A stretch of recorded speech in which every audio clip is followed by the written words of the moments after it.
Bueno, bienvenidos. ¿Qué tal, amigos? En esta ocasión vamos a dialogar, a charlar con Eva Sandoval. Con Eva nos encontramos unos años atrás cuando sacó un libro muy interesante que llamó mucho la atención para mí, que hablaba del, del mundo ninja, pero de las artes marciales que ella practica, pero eso lo vamos a hablar más adelante. Y dije, con esta mujer quiero hablar. Y cuando nos encontramos en la distancia, descubrimos que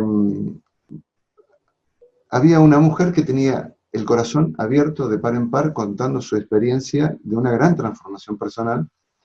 Y actualmente, bueno, podemos decir de ella, porque preguntarán quién es Eva Sandoval, obviamente. Puedes encontrar entrevistas en la web de tú mismo, por cierto. Eva es autora, tiene varios libros escritos y alguno por publicar. Viene de la formación del campo del desarrollo personal, da talleres, conferencias, y como deportista, que lo hemos dicho, eh, practica artes marciales y es también aficionada, o más que eso, al mundo del motociclismo. Y entonces, con todo este bagaje de una mujer variopinta, donde hay muchas aristas que tocar, muchos temas que preguntar, dije, bueno, en este momento donde estamos desconectados, aparentemente multiconectados por esto que estamos compartiendo ahora con vosotros, amigos, hay un libro de ella que se llama La conexión que nos une más allá de lo que crees. Y en ese contexto de escritura había como una invitación a decir, bueno, ¿cómo encaja esto del confinamiento concretamente, ¿no? Porque estamos juntos pero separados, nos faltan los abrazos, el contacto físico, que es muy latino, por otra parte. Hay otras culturas que no nos entienden, pero somos aficionados al abrazo. Y entonces, con Eva vamos a hablar. Eva, bienvenida, muchas gracias por recibirnos ahí en tu casa. Desde la nuestra, te abrimos también nuestro corazón. ¿Cómo estás? Muchas gracias, Aurelio. Estoy muy bien y estoy encantada de volver a conectarme contigo y con nuestros amigos a Ujú, través de otro canal distinto. ujú. Bien, decíamos que la excusa inicial, la patada inicial de esta conversación iba a ser justamente el libro La conexión que nos une, pero en un comienzo tú planteas que podemos investigar, y qué mejor ocasión que podemos tener ahora, de investigar, encontrar eso que hemos tenido o tenemos, que llamamos señales de nuestra identidad esencial. ¿Qué es esto de la identidad esencial? Cuéntame. Sí, el título de ese libro llegó por una de los eventos más mágicos que me ocurrieron, y es que una vez iba con mi moto y por tanto con un casco puesto y pasé por al lado de un hombre que tuve una sensación de que le conocía y Ujú, frené mi moto y me giré y me levanté la visera, ¿no? Porque, claro, yo llevo la pantalla negra, y me levanté la visera, por tanto, solo se me veían los ojos, y me salió su nombre, y entonces lo miré, le dije su nombre, y que se llama Miquel, y él me miró y me dijo, Eva. Miquel y yo no nos habíamos visto desde hacía eh, 30 años. ujú. Y Muchos. él me reconoció a mí solamente por los ojos. En 30 años, como puedes imaginar, el cuerpo ha cambiado bastante. Eh, y yo pasé por su lado en la moto y lo sentí. Y luego viví varias experiencias en las que pasas por al lado de alguien y ni siquiera te reconoces. Y es alguien que viste ayer. Entonces, eso empezó a generar una curiosidad, una inquietud de qué es lo que realmente nos conecta. Es decir, ¿cómo puede ser que nos crucemos con alguien que hace 30 años que no vemos y le reconozcamos a la primera, salga su nombre a la primera? Estamos hablando de que nos conocíamos cuando éramos niños, cuando teníamos 13 años, Ujú. 12, 11, Muchos. veraneábamos juntos. Entonces empezó como esa idea y escribí un post sobre qué es lo que realmente nos une, cuál es la conexión. Ujú. Y a partir de ahí, pues ya sabes que los libros son mágicos y que simplemente va apareciendo todo lo que se necesita para que un libro tenga coherencia y tenga sentido. Entonces, esa es la pregunta que ahora, en el momento en el que estamos, podemos responder. Es decir, ya sabemos que aunque nos conecte lo físico, no solamente nos conecta lo físico, ¿sí? Y para poder vivir la experiencia de lo que nos conecta más allá de lo físico, tú has dicho algo clave en el inicio, que es necesitamos tener el corazón abierto de par en par. Es Ujú. decir, nuestro corazón para mí es como una especie, es como una antena. Y para que pueda recibir necesita estar abierta, no puede estar cerrada. Si paras si paras las antenas, no pueden recibir nada. Entonces, creo que la conexión más allá tiene un link con nuestra esencia, que es esa que pedías que explicara. Esa esencia que cuando ya sabes que en el libro de ¿Y tú qué crees? Sale, bueno, una de mis crisis más grandes, yo la llamé que en realidad era una crisis existencial porque mi sensación, mi esencia no sabía dónde estaba. Entonces, nuestra conexión como seres humanos espirituales, que es una palabra clave ahora, eh, tiene que ver con nuestra esencia, tiene que ver con esa potencialidad que existe en cualquier semilla, que también existe en el ser humano como semilla, y que recubre su esencia. Entonces, conectar con esa esencia es básico para poder abrir y para poder conectar también, pues desde conectar con otras personas, a conectar con lo que realmente queremos, a conectar con, da igual el universo, Dios, que cada uno le llame como quiera. Cuando digo esencial me refiero a eso, a la esencia, a lo que realmente somos. ¿Tú crees que eh, todos tenemos una sabiduría innata? Bueno, esto filosóficamente se ha debatido mucho desde milenios atrás. Los filósofos esto, la tabula rasa o no tabula rasa, en fin, esto se lo dejamos a los filósofos. Pero hablas de sabiduría innata. Mm, Algunos todavía mm, creo que presumimos que no son conscientes de esto, que son sabios innatamente. Y no hablamos de la sabiduría del enciclopedismo o de la información, sino de otra sabiduría. Si todavía no nos creemos que somos sabios en ese plano, ¿qué dirías que podemos hacer ahora mismo para poder descubrirla? Si todavía no creemos que lo somos, la antena, el corazón está medio cerrado. Ujú. Eh, el bebé no duda de su sabiduría innata, es decir, no necesita que nadie le diga cómo caminar, que nadie le diga cómo hablar. ¿Sí? Todo el sistema de aprendizaje nuestro es sabiduría innata. Y yo esto lo entendí muy bien cuando estaba entrenando en artes marciales y había una cosa que no me salía Ujú. y yo estaba ahí, ¿no? Con toda mi programación de necesito saber cómo se hace y cómo se hace. Entonces estaba buscando fuera todo el rato y vino Hatsumi Sensei y me dijo, Eva, el entrenamiento solamente es para que puedas sacar lo que llevas dentro. Tú ya sabes todo esto. Y para mí fue como una especie de, ¿no? Como de lucha, de cómo voy a saber esto si lo estoy aprendiendo, ¿no? Que es la famosa dualidad en la que vivimos en el momento en el que empiezan a separarnos de esa sabiduría innata.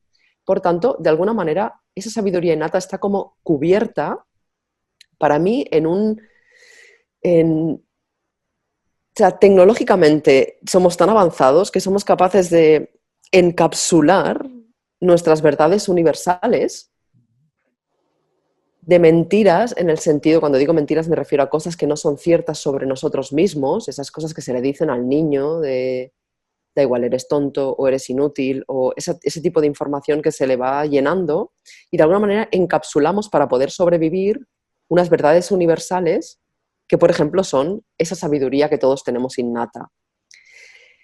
Para conectar con ella necesitamos abrir, o sea, abrir es la palabra clave de esta entrevista que estás haciendo. Y abrir quiere decir exponerse. Muchas de las cosas que estamos haciendo personas como tú, o como yo, o como otras personas de este mundo, es exponernos. Es decir, es abrir y decir, yo soy esto y esto es lo que yo puedo ofrecer. Y cuando haces eso, entras en un dar que automáticamente conecta con un recibir, ¿sí? Y la sabiduría tiene que ver con eso. La sociedad, lo que nos ha pasado es que se han interpuesto una serie de instituciones, se ha interpuesto entre el hombre o la mujer y su sabiduría, da igual, llámale Dios, llámale universo, llámale como quieras. Se ha interpuesto y ha dicho, yo sé cómo funciona el mundo y te lo voy a explicar a ti. Y tú necesitas seguir este dogma que yo te estoy dando. Perdona, eh, creo que vamos conduciéndonos a ese tema que a ti te interesa, que es la domesticación. ¿Te estás refiriendo a esto? Que estamos domesticados y que de generación en generación nos vamos pasando la posta para domesticarnos unos a otros. Y al final nos creemos algo que en realidad no es. Completamente. O sea, eso es una descripción exacta de lo que está ocurriendo. De hecho, Aurelio, cuando despertamos, cuando se produce ese momento cuando empiezas a ver que realmente los programas fallan, ¿no? Las famosas pantallas azules de los ordenadores antiguos o lo que sea la analogía de la Matrix que se ha hecho muy bien, que se ven todos los numeritos, cuando despertamos empezamos a ver eso y empezamos a observar y a ser testigos de que vivimos bajo unos paradigmas que ni siquiera hemos cuestionado. Ujú. Nos han dicho, depende de la cultura que hemos nacido, nos han dicho que Dios se llama de una manera y si hemos nacido en otra cultura nos dicen que Dios se llama de otra manera. Estamos dogmatizados y domesticados en esa manera de llamar a Dios y lo más interesante del mundo es que los confrontan y justifican una guerra porque tu Dios no se llama igual que el mío. Es domesticación. No, no, no se permite al niño y a la niña conectar con esa sabiduría innata que probablemente le dirá que no importa el nombre que le pongas, Ujú. ¿sí? Siempre y cuando mantengas esa esencia humana que toda persona lleva dentro. Ujú. Eh, Uno de tus libros es ¿Y tú qué crees? Y justamente esto de la domesticación, esta de separar un poco lo que somos con un mundo artificial creado de los albores de nuestra existencia en el planeta. Buda decía en su momento, dice, no me creas, experimenta, como diciendo esto, ¿no? Todo aquello que te digan, cuestiónalo, compruébalo y demuéstralo si es posible, si es o no posible. También pienso en aquellos que lo ponen a prueba, pero con el espejo retrovisor, de tal manera que la experiencia muchas veces es fallida. Pero bueno, um, esto de ser conscientes en las creencias. Definamos creencias porque puede ser creencia religiosa o creencia espiritual, creencia filosófica y puede ser también creencia científica, ¿no? Hemos reemplazado culturalmente en Occidente aquella fe ciega hacia la religión, hacia la ciencia, ¿no? Hemos desplazado el eje de atención y si esto lo dice la ciencia es indiscutible, a pesar de sus contradicciones, y el mundo de la espiritualidad, muy pegada a la religiosidad sin ser lo mismo, se ha visto un poco relegado, ¿no? Y ahora parece que, bueno, justamente en este momento lo vemos, ¿no? Recursos para que no se anima mucho a decir que son espirituales, pero que van por ahí, ¿no? Las creencias. ¿Cómo podemos trabajar con ellas? Para mí, la clave está en las palabras. Ujú. Cuando una creencia, sea del tipo que sea, es información. Ujú. Es algo que yo creo, ¿sí? Es una información que me han dado, que yo he dado por buena y que mi programa funciona con esa información. Es decir, yo me he creído que, eh, yo qué sé, por poner un ejemplo así muy fácil, me he creído que los hombres son los únicos que pueden gobernar los países, ¿sí? Sí, y yo nunca despierto en mí mi sueño, da igual, mi deseo, mi lo que sea, para poder gobernar un país, por poner un ejemplo, ¿eh? Que no es cierto porque ahora mismo hay mujeres gobernando, pero se entiende muy bien en el momento en el que se habla de este tipo de creencias. Si fuéramos más atrás, por ejemplo, yo nazco en un sitio y me creo que soy esclava, ¿sí? Porque mi casta es de esclavos, mi madre es esclava, mi padre es esclavo y yo, mi creencia es que yo soy una esclava, ¿sí? Entonces todo mi mundo va a ir conformado en eso. Por eso es tan importante eso que has dicho de Buda, que en realidad al final es conocimiento. Conocer algo es experimentarlo, ¿sí? Conócete a ti mismo. Cuando empezamos a experimentar, por eso, eso es clave. Cuando alguien te diga que le creas sí o sí, no le creas. ¿Sí? Cuando alguien te diga, mira, no me cree, no hace falta que me creas, simplemente vívelo, experimentalo, investigalo, descúbrelo. Ahí ya, Cambia. claro, alguien te está dando, te está diciendo, mira, esto es lo que yo sé, no sé si es verdad o no, simplemente mira a ver si tiene congruencia contigo. Eso no es dogmatizar, eso es traspaso de información. En japonés se llama kokoro. En realidad es cuando alguien está haciendo eso, está abriendo el corazón, está mandando una información y tú eres libre de hacer con ella lo que quieras. Entonces, esas creencias, cuando están tan arraigadas, es decir, cuando nuestra supervivencia depende de ellas, pues nos la creemos a rajatabla y somos capaces de pues, alistarnos en un ejército, coger un arma y matar a otra persona porque su patria y la mía no se llevan bien. Creencias, ¿sí? Es decir, otra cosa que has dicho que viene muy, que está muy ligado es lo que has dicho de la religión, que tú le has llamado espiritualidad, religión. La palabra religión viene de religare, quiere decir volver a ligar.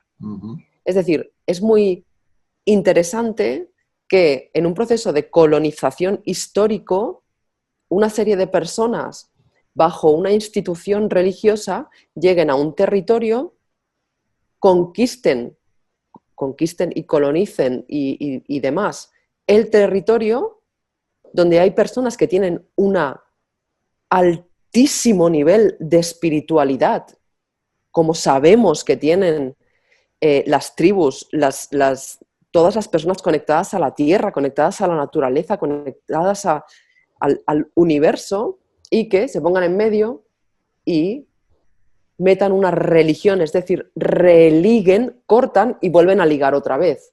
¿En qué? En una serie de creencias que son de ellos y que consiguen, con miedo, con pánico, con terror, con violencia, consiguen que otra persona crea algo y ¿qué pasa con la espiritualidad? Se pierde. Y tú sabes que lleva muchos disfraces eso. Le han puesto el disfraz de la ciencia, le han puesto el disfraz de la religión, le han puesto el disfraz hasta del Estado le han puesto ese disfraz, ¿sí? De yo voy a protegerte, por tanto, tú puedes cortar tu propia protección, tu propia seguridad, tu propia confianza, yo te la voy a dar, tú me pagas a mí y yo te doy seguridad. Y el ser humano pierde su conexión con su sabiduría. Estaba pensando, es una digresión, ¿no? Cuando tú hablas de tribus y automáticamente no nos reconocemos como sociedad como una tribu, es decir, Occidente no es una tribu, sin embargo lo somos, si nos referimos a otros como tribus. En el inconsciente está tan programado e internalizado como esto que tú dices, esas palabras que anclan y producen creencias, que si le dices a un occidental que vive en una tribu, no, no, no, yo vivo en una ciudad, soy ciudadano, tengo mis derechos, progreso, desarrollo, etc. Y la palabra tribu, como tal, que se la da otra clase, que no es otra clase, es la misma, pero alguien que no se reconoce como miembro de una tribu universal, mmm, lo mira de otra manera. La misma palabra tribu es como que diferencia. Habría que cargarle de sentido, de un nuevo sentido para reconocernos que somos una tribu, pero son una gran tribu. No hay otras tribus. Lo dejo al margen. Y esto, bueno, lo puedo relacionar, ¿sabes por qué? Porque hay una antropóloga que es también monja zen, que se llama Joan Halifax, y estoy leyendo un libro muy interesante de ella, que se llama Al borde del abismo, y en un capítulo habla, el libro habla en general de estados límites, cita el altruismo, la empatía, bueno, y habla del respeto. Nos hemos perdido el respeto, ¿no? Hemos, eh, nos falta reconocer al otro en mí, por lo cual yo me inclino. El famoso saludo de Namaste, ¿no?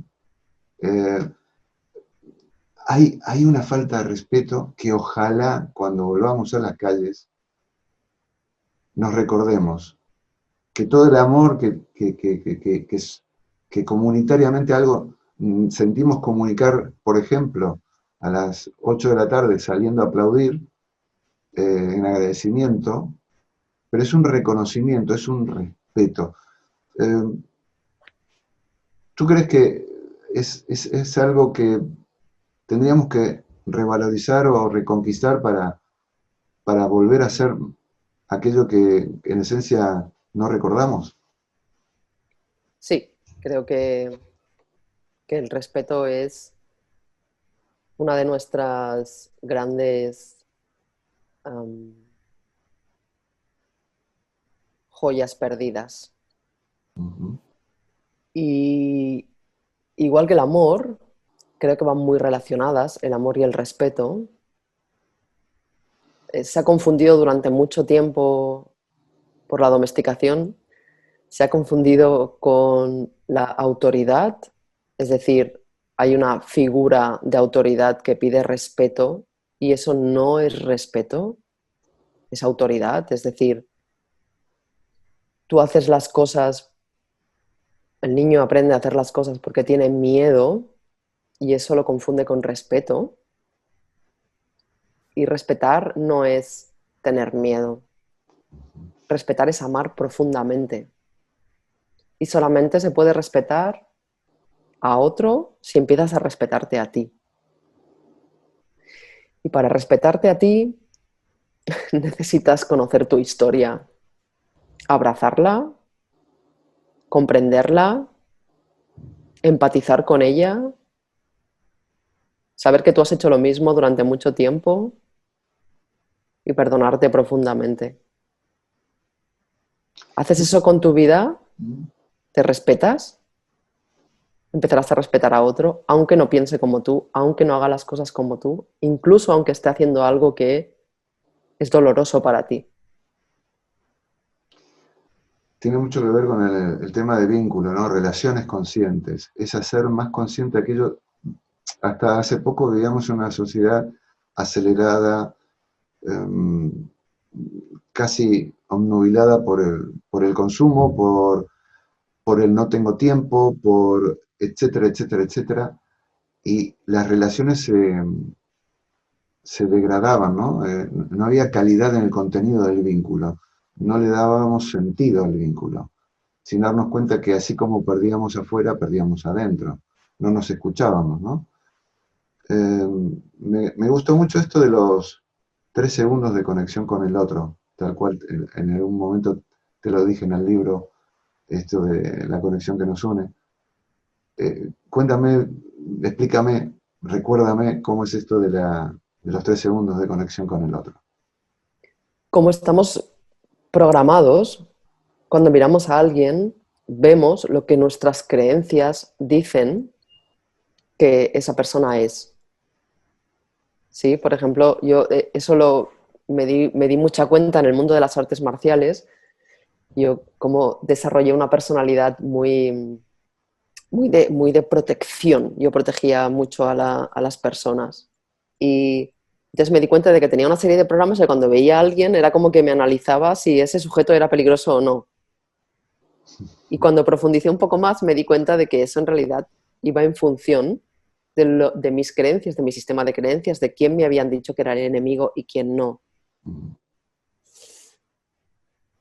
Tanto que, bueno, he llegado a vivir experiencias súper bonitas como nosotros vivíamos en un edificio en el que había una familia de personas de Georgia, eran georgianos, venían de allí y tenían su propia cultura y ellos pues no abrían no cerraban las puertas y claro, las personas de alrededor, las personas con mucho miedo, las personas muy dogmatizadas, las personas muy domesticadas, pues les tenían mucho miedo. Y yo un día entré a comer con ellos y me senté a su mesa y conocí a toda la familia. O sea que eh, cuando realmente nos damos cuenta de que cuando vemos al otro estamos viendo a través de una serie de filtros, no le podemos ver en realidad. Esos 3 segundos de conexión lo que hacen es que cada segundo va quitando una capa. Y como va quitando una capa, puedes llegar a ver a la otra persona. Bueno, puedes llegar a ver al ser de la otra persona. Puedes llegar a conectar con ese tiempo. Y me sorprende, Aurelio, lo difícil, bueno, en realidad no me sorprende. Siendo un acto tan fácil, aparentemente, que es mirar a alguien 3 segundos, tenemos tanto miedo a sentir, sentir es la palabra clave, tanto miedo a que mirarte 3 segundos a los ojos haga que yo sienta algo, que no lo hacemos. Nos quedamos en la superficie. Por eso la recomendación, ahora por ejemplo que estamos en casa, podemos hacerlo en el espejo, podemos hacerlo con nosotras también, podemos mirarnos 3 segundos a los ojos, incluso más, y veremos profundamente. Podremos ver más allá del físico. ¿Sí? Nos ponemos en un espejo y casi siempre saltan todas las creencias y empezamos a juzgarnos. Me estoy haciendo mayor, me salen arrugas, ya, ¿sí? El pelo blanco, ¿no? Todas esas creencias que están totalmente inculcadas por la sociedad, que constantemente la televisión, Hollywood y demás nos va programando para si no eres joven, si...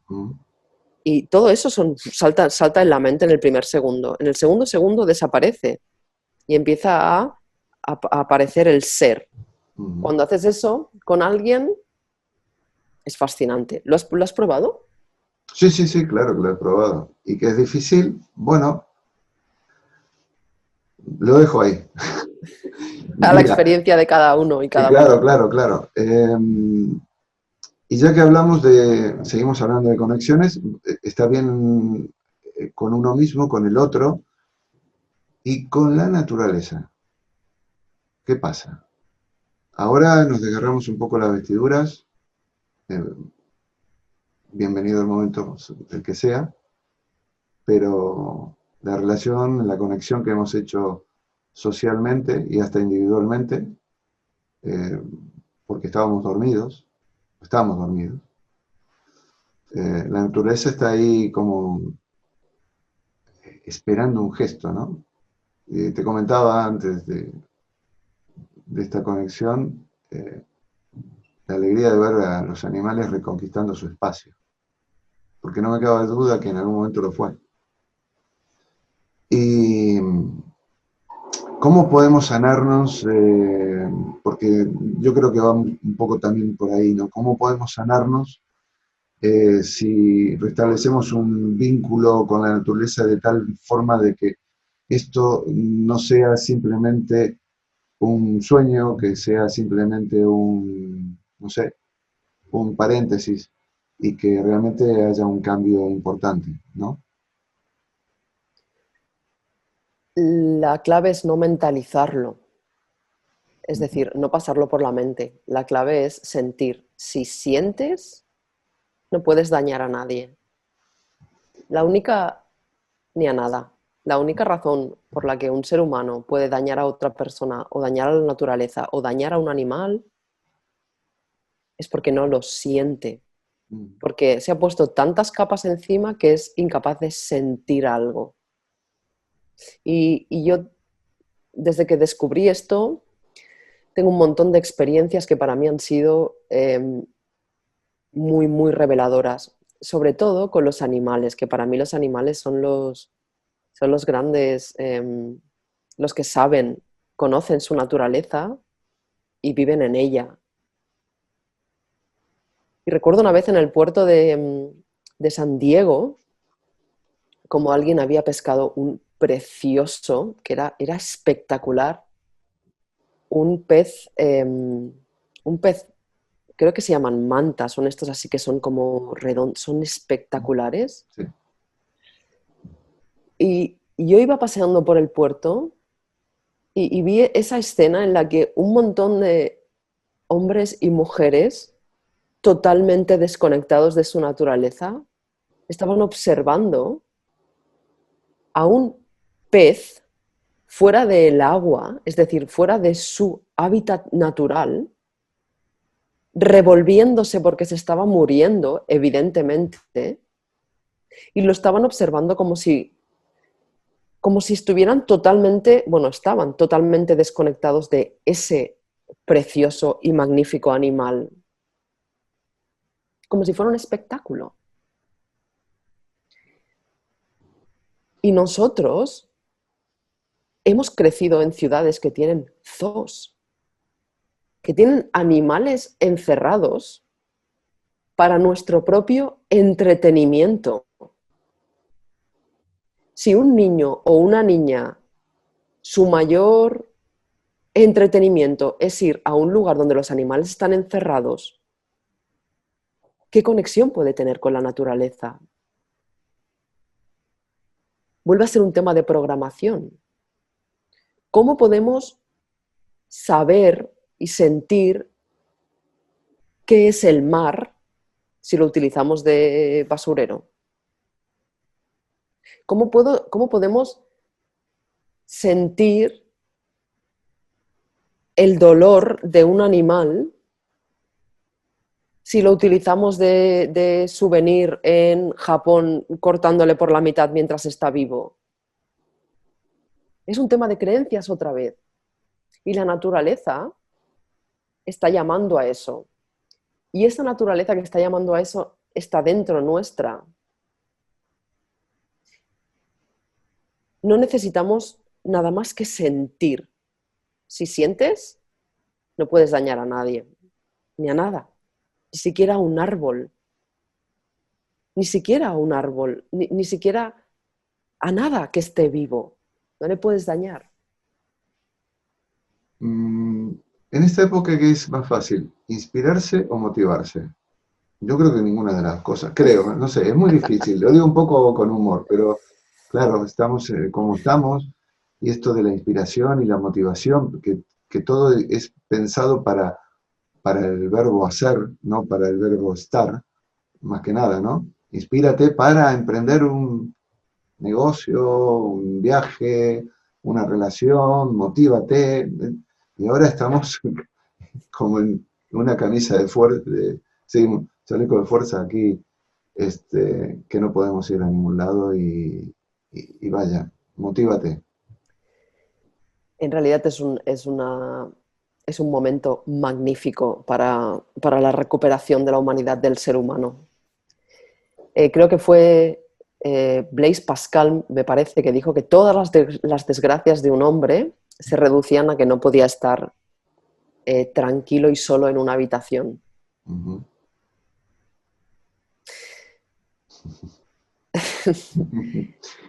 Si motivarse, la palabra motivo, motivarse viene de encontrar un motivo. Inspirarse viene de inspirar. Ese acto de inspiración no solamente es natural, sino que lo haces sin darte cuenta. Todos los seres humanos inspiramos sin darnos cuenta. Inspirarnos es darnos cuenta de que estamos inspirando. ¿Sí? El acto de la inspiración, que lo pasamos tan desapercibido, por eso es tan importante la presencia, es lo que podemos hacer. Y inspirar viene de dejar al espíritu entrar. Está todo conectado. Bien. Pasemos página hacia tu otra pasión, que es la educación, porque trabajas en la Fundación Inspira Educación y, bueno, más allá de lo anecdótico, si los chicos vuelven o no a clases, cómo, si van a pasar de año, etcétera, etcétera, todo el mundo convulsionado, educativo. A ver, ¿será posible cambiar la educación? Porque todo el mundo está a disgusto con ello.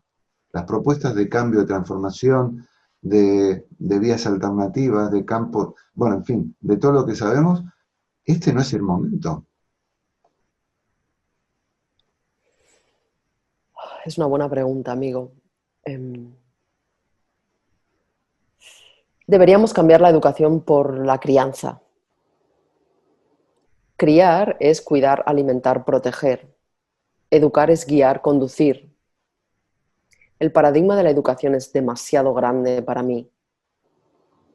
Para poder dar una alternativa. Estoy en una fundación, estoy en contacto con montones de espacios de respeto de los niños y las niñas y en pro total de la educación, entre comillas, libre. Es decir, que los niños puedan ser conducidos y guiados por su guía interior, que es esa sabiduría innata de la que hablábamos al principio y que no necesita que nadie le diga cómo caminar, no necesita que nadie le diga cómo hablar.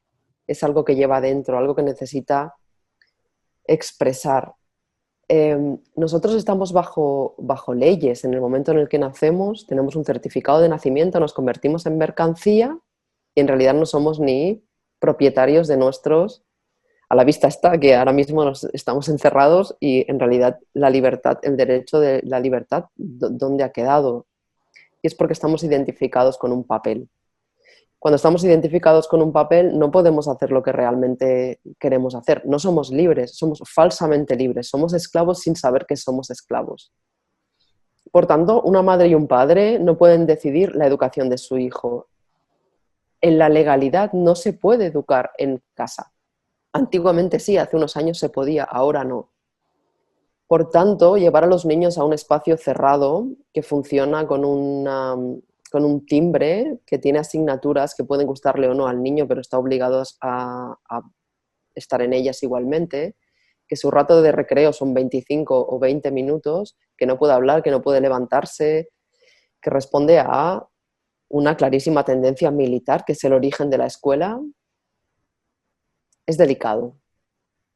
Es muy delicado. Porque además quiere sumarle que es una forma de que los padres puedan tener tiempo para trabajar, para ganar dinero, para pagar esa escuela. Por tanto, es un paradigma muy, muy, muy peligroso. Entonces, lo único que creo que podemos hacer cada uno es respetarnos, respetar, aceptar en el momento en el que estamos y hacer todo lo posible para incluir el amor en cualquiera de nuestros actos. Y igual que conseguimos en un momento que no hubieran esclavos, a lo mejor conseguimos en un momento que no haya escuela. Porque además la palabra escuela se cambió por colegio, porque escuela quiere decir, viene de skole, quiere decir ocio. Y colegio viene de donde está la ley, con legio, igual que tus colegas son los que están dentro de la misma ley. ¿Sí? Por eso las palabras son tan importantes. Y ahí es donde se produce la domesticación más grande. Por tanto, en realidad yo estoy muy, muy feliz de que las escuelas estén cerradas, como te puedes imaginar. Creo que los niños de alguna manera están pudiendo sobrevivir a este maltrato normalizado de no dejarles salir. Es decir, no dejarles conectar con la naturaleza, no dejarles jugar, no dejarles... Bueno, se puede jugar de diferentes formas, ¿eh? Me refiero al aire libre, al contacto con el sol, al contacto con otros niños. Ellos no tienen derechos, nosotros ya no los tenemos si respondemos a un papel, pero ellos todavía menos, porque están son dependientes de una persona adulta. Eso ya me parece un maltrato espectacular que Medito cada día para generar energía, para que el efecto de eso sea realmente algo más revolucionario que no malo, es decir, que los niños dentro de 20 años, en lugar de ir al psiquiatra, estén revolucionados y hayan cambiado la educación gracias a lo que estamos viviendo. Y ellos están con sus padres ahora. Están con ellos, pueden estar con ellos 24 horas, que es la crianza.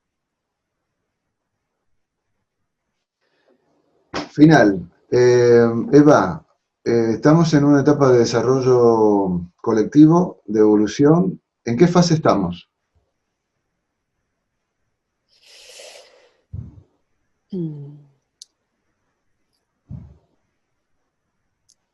Mi creencia, voy a utilizar la palabra creencia ahora porque solamente lo creo, todavía no lo sé, por tanto, es algo que puede cambiar.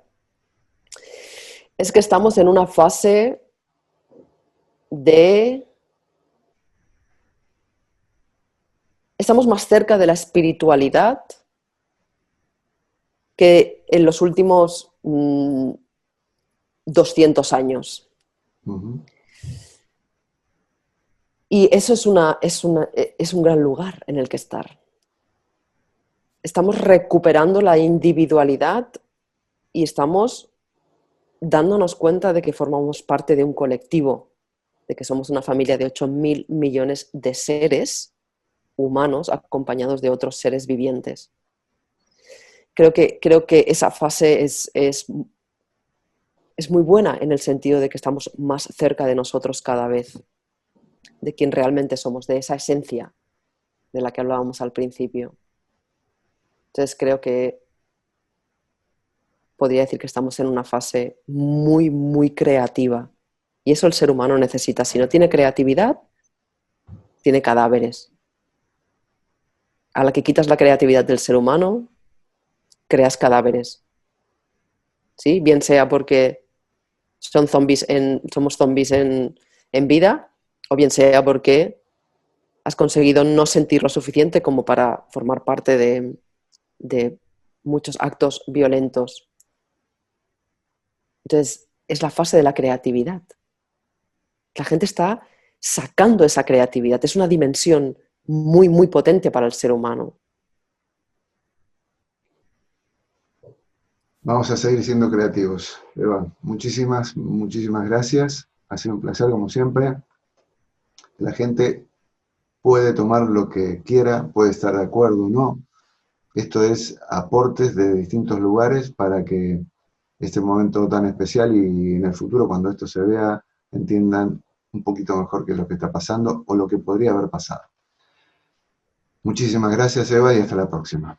Gracias, Aurelio Namaste, como decías antes, que es una gran palabra, y gracias por dar esta oportunidad, por utilizar tu tiempo, tu energía, porque hay personas que a veces ven los vídeos y es como, he visto un vídeo. ¿Sí? Yo estoy ahora en plan campaña anti para que el YouTube saque el no me gusta. Si no te gusta algo, pues te vas a ver otra cosa, ¿sí? Porque requiere tiempo, requiere energía, la edición, el estar ahí, ¿sabes? Todo eso son cosas que creo que nos están uniendo como seres humanos porque nos estamos dando cuenta cada vez más de quién somos realmente. Así que muchísimas gracias por todo lo que haces y por ampliar la perspectiva y dejar que cada uno elija, ¿sí? Darle como más abanico y dejar que cada uno resuene con lo que realmente tiene dentro. Gracias, amigo. Hasta la próxima. Gracias. Chao.